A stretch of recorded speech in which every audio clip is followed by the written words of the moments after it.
Some people are not being affected so seriously, particularly the wise and clever individuals who have saved up their money in secure savings accounts. And really now, when they need to, they can just dip into their savings in order to pay for an unexpected household repair or a much needed holiday, for example. But for many of us, we just have to get by every month on our monthly salaries. It's not easy though, particularly in London when everything is still so expensive. We're all trying to pay off our loans and mortgages while also trying to avoid taking too much cash out of the many cash machines which are available to us all over the city. The energy companies in particular seem to be ripping everyone off with the price of oil and electricity. It's almost as though they're using global warming as an excuse for charging us extortionate amounts of money for our energy, even though wholesale market prices have dropped in recent months. There's just something rotten going on somewhere, I think.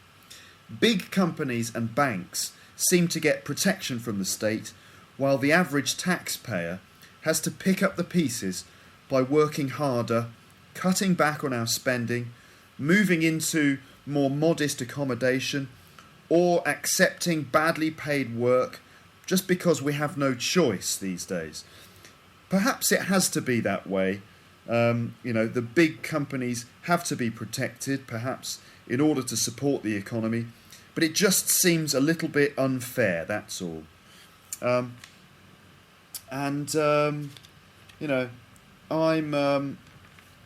sure that there are some, CEOs and directors and executives who are still doing very well, while the rest of us struggle to get by. Still, it's not all bad. The lower interest rates on bank loans and mortgages mean that we don't have to pay back so much money each month. And there is now so much freely available entertainment on the internet that it's quite easy to have a good time without reaching too deep into our pockets. So basically, in conclusion, take advantage of free internet content like this. You don't have to pay for it, so take advantage of it.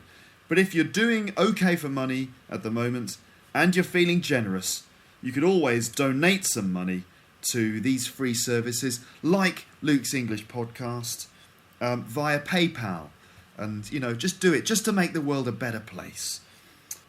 So that's the end of the little text about money. Did you find the 12 phrasal verbs in the text? There's probably some vocabulary in there that is new to you, in which case you can go to the transcript on the website and check it out. Just use that transcript to find the words, check them in the dictionary. I will provide definitions of the 12 phrasal verbs that I've used. In fact, I'm going to explain those phrasal verbs to you now as briefly as I can. I'm trying to make this a quick podcast. So let's see. The first one was we're all having to economise and cut back on our spending. To cut back on your spending means that you have to try and spend less money. The next one was unemployment is going up. That's just another way of saying that unemployment is increasing. I also said house prices have gone down over the last couple of years. That's just another way of saying house prices have decreased over the last couple of years. I also said the Bank of England used taxpayers' money to bail out many of the banks which was facing insolvency. So to bail someone out or to bail something out, just in this case means to give them money in order to save them. So I don't know if you know about the economic crisis here. It's the same in many other countries because many of the banks in this country invested money in kind of bad markets. They lost a lot of money, and so they had to be saved from insolvency or bankruptcy by the Bank of England. The Bank of England is basically the state bank.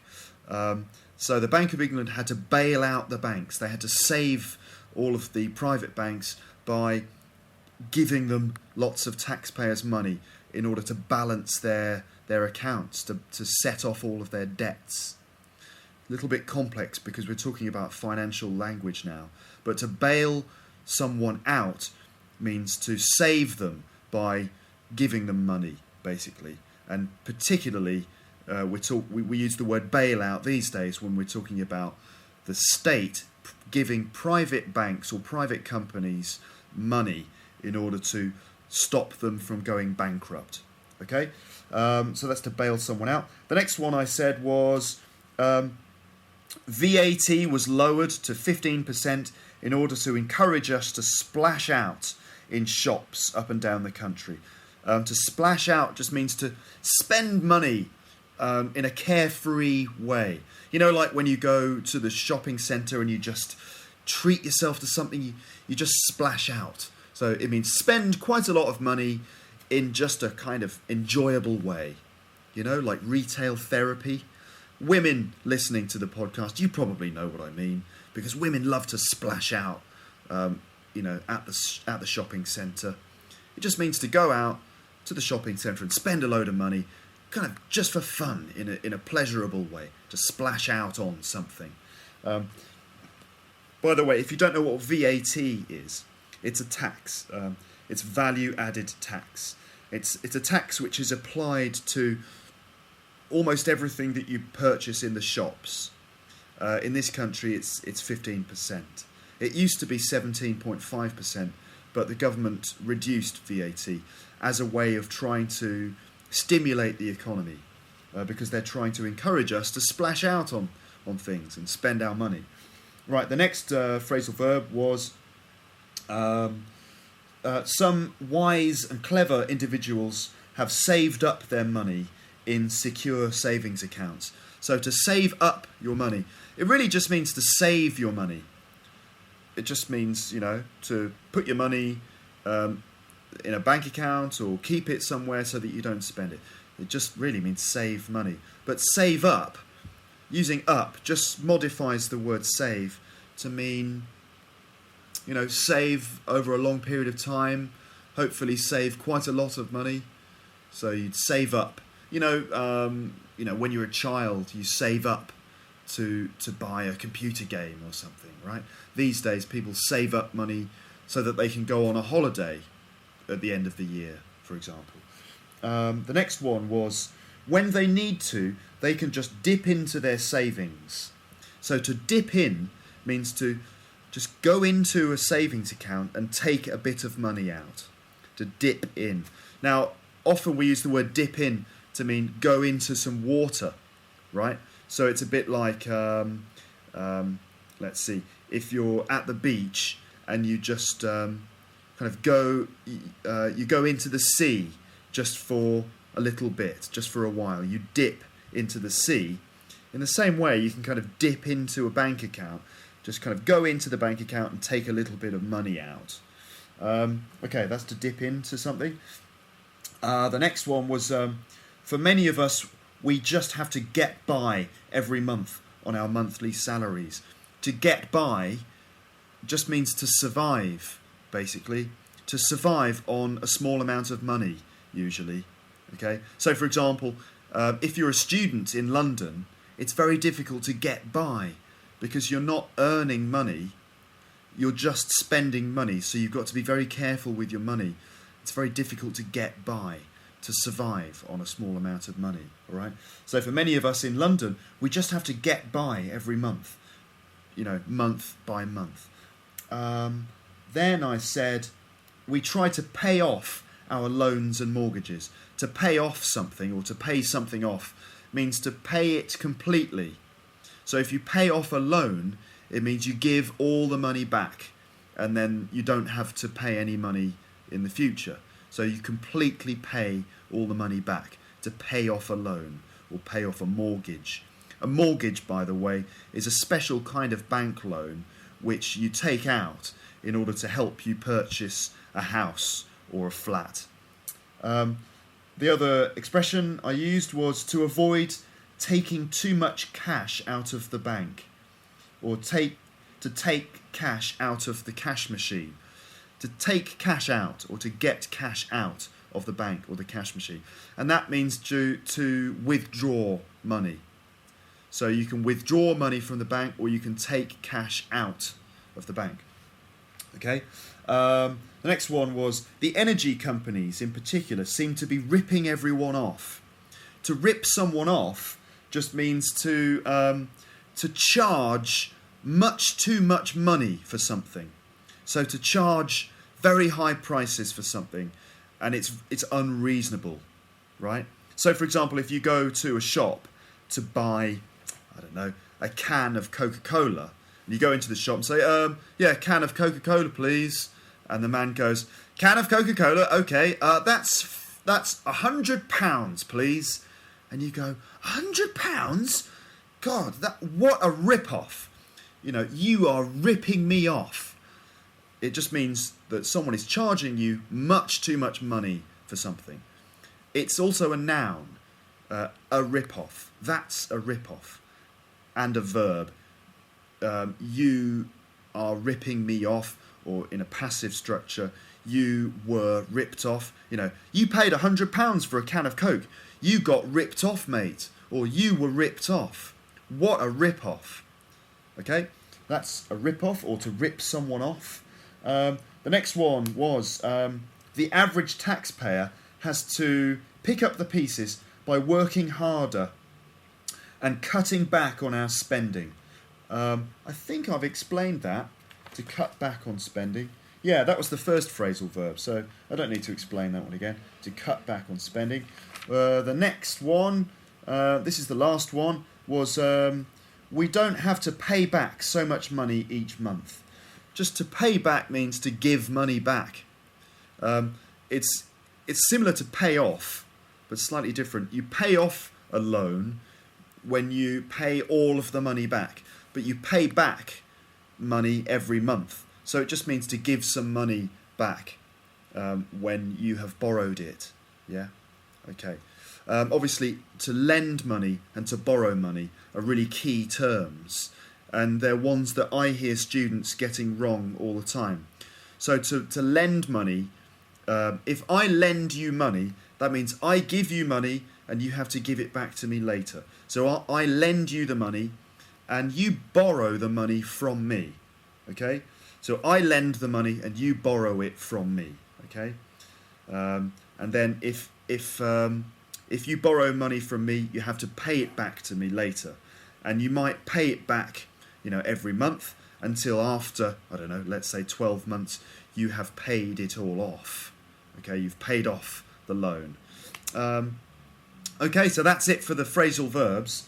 But there are also various common idioms and expressions that people use when they're talking about money. There are so many of them out there, but I'm just going to talk about 6 expressions that you hear people talking about. Here's the first one, and you might know this from an old song, which was recorded by the Beatles. Let's have a little listen to that bit of music, shall we?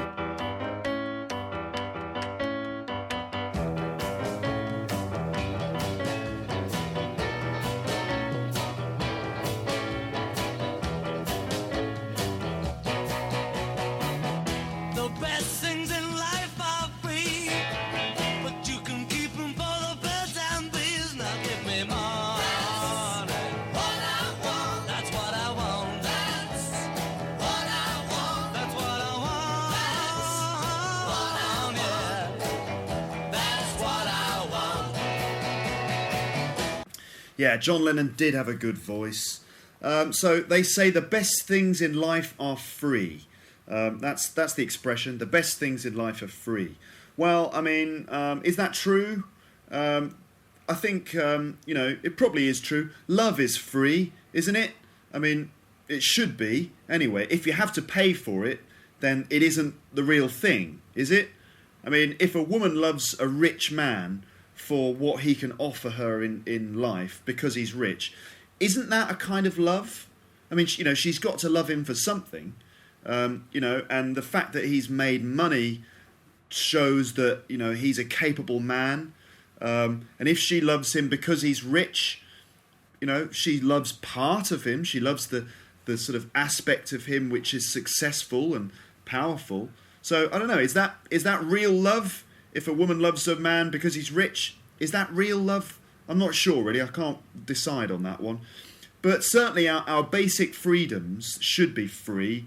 Things like free speech, fresh air to breathe, the right to just walk down the street and go wherever you want to go, as long as you don't hurt someone. I mean, those things are free, and I very much hope that they stay that way. We obviously have to fight to make sure that the best things in life do stay free. It would be a horrible world if we had to pay for our basic human rights. Let's see. Another common expression is the one that goes, money makes the world go round.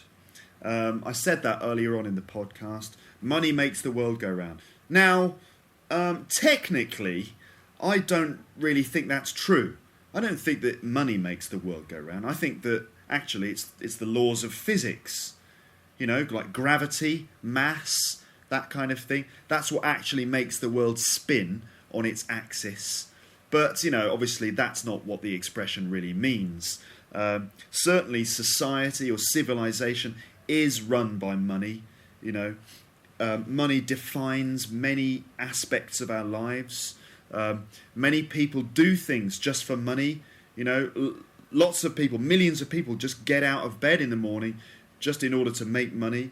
We do things, everything in many cases is defined by money. We do things like move to a new city, completely change our lives just for money. We go to university and do university degrees with the aim of being able to earn more money in the future. We learn English so that we will be able to do business with people in different countries. You might even say that we marry people based on money. I don't know if that's a cynical thing, but I know that for a fact some women do that, and possibly even some men do that too. It's been happening for hundreds of years. People have been getting into bed with each other just because of money. So I don't know. Anyway, the next expression that you hear sometimes is money doesn't grow on trees. Money doesn't grow on trees. Well, that's true, of course, because money doesn't grow on trees. It's printed in kind of factories called mints. These factories kind of run by the state, money printing like factories. Actually, technically, a place that prints money is called a mint. I know that's a strange word because we also put mints in our mouths and suck them. But it's also the name of a kind of money factory. Money doesn't grow on trees. It's not free. You have to work for it, unless perhaps you're a member of the royal family and you just inherited it, or if you just got lucky and won the lottery or something. For most of us, money doesn't just grow on trees. You have to go out there and work really hard in order to get it. Another common expression that people say about money is that money is the root of all evil. The root of all evil.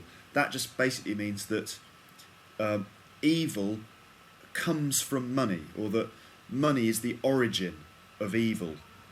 And that, anything that evil in the world has happened because of, greed, or because people are motivated by money. Now, this could be true, in my opinion. It could be true that money is what motivates people to do immoral things. But I reckon if it wasn't money that was motivating us, it would just be something else. I think that humans have all got the potential to be greedy and possessive and cruel to each other. And money just allows us to do that, I think really that greed is the root of all evil. That's my opinion, anyway. It could be greed for money or greed for power or, just general greed, really. Another one is ABBA, the Swedish pop band. They made quite a famous statement about money, which went a bit like this. Money, money, money, must be funny in the rich man's world. Money, money, money, always sunny in the rich man's world.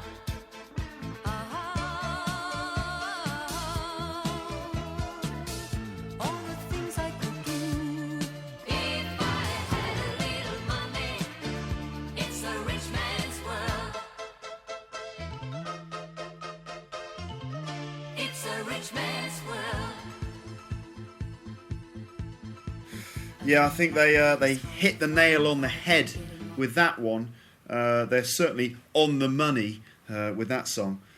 By the way, hit the nail on the head means to get something right, yeah, and to be on the money means to get something right as well, right? So yeah, they definitely hit the nail on the head with that song because it's true, isn't it? I think the world is owned and dominated and controlled by those people with money. We've just got to try and make sure that those people who own all the money, we've got to try and make sure that they don't abuse that power to exploit us by violating our human rights. I mean, it's already happening all over the world. It's been happening for hundreds of years. The domination of the poor by the rich. It really is a rich man's world. Or rich woman. Doesn't have to be just a man, right? Yeah. As well as that, more recently in music, we've had the Notorious B.I.G. Featuring Puff Daddy and Mace in 1997 with their seminal hip-hop R&B classic, which was called Mo Money, Mo Problems. You might remember it sounded a bit like this. Yeah, yeah, yeah.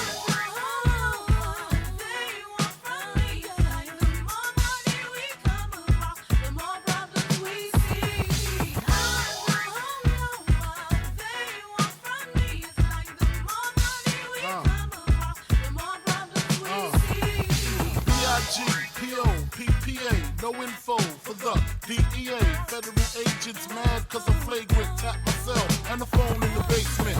I must admit that I could just keep listening to that because I like Notorious B.I.G. I like the way he rapped. Obviously he doesn't rap anymore because he was killed. It's a tragedy, yeah, the way he was killed. But anyway, I do like that song for some reason. It's kind of a cheesy R&B song, but I do enjoy it. But anyway, if you didn't catch the lyrics, it's I don't know what they want from me. It seems like the more money we come across, the more problems we see, right? So if you come across money, it just means the more money we find, or the more money we get. The more money we come across, the more problems we see. That's what the Notorious B.I.G. was talking about. Is he right? Is it right that the more money we have, the more problems we see? Perhaps for rappers who come from sort of the ghetto in America, money is a way of escaping the horrors of poverty and a kind of, racist society, perhaps. It's the American dream, right? That anyone can lift themselves out of poverty and climb to the top of the mountain. I don't know which mountain it is, but you know what I'm talking about. That you can go from living in poverty to going right to the top of society, and you do it, and that anyone can do it, and that they do it by making money, right? But does having money solve all your problems? And does it give you real freedom? Or does it just present you with a new set of challenges, and possibly make you paranoid, make you mistrustful of the people around you and protective of your wealth? And does it make you, feel like suddenly, as soon as you start making lots of money, everyone is out to just get a piece of the action? The tax man is on your back. The federal authorities, you might be sort of looking into investigating, auditing your finances and accounts just to make sure that you're being legitimate. Having a lot of money also means that you've got to be very organised in order to make sure that you're doing everything correctly and that you're keeping your money safe. It's not just it's not simple. You know, the world, life isn't a simple thing. It's not just a case of money equals happiness. You know, it's a bit more complicated than that. Anyway, that's it. That's the end of this podcast about money. Yeah, cheers. Hope you enjoyed it. Bye, bye, bye, bye, bye, bye. Luke's English Podcast is a free service which is available free for anyone to download free of charge from the internet. You can subscribe to Luke's English Podcast for free, which will allow you to receive all episodes free of charge every time they're uploaded. The podcast is produced by Luke in his living room free. He doesn't get paid any money for it. In fact, he spends money in order to make the podcast available for anyone to download absolutely free of charge. Luke's English Podcast, guaranteed value for money every single time. Luke's English Podcast is made available via donations from PayPal. In order to make a donation, please visit www.teacherluke.podomatic.com and click on the PayPal button and send me some money, please. Thank you.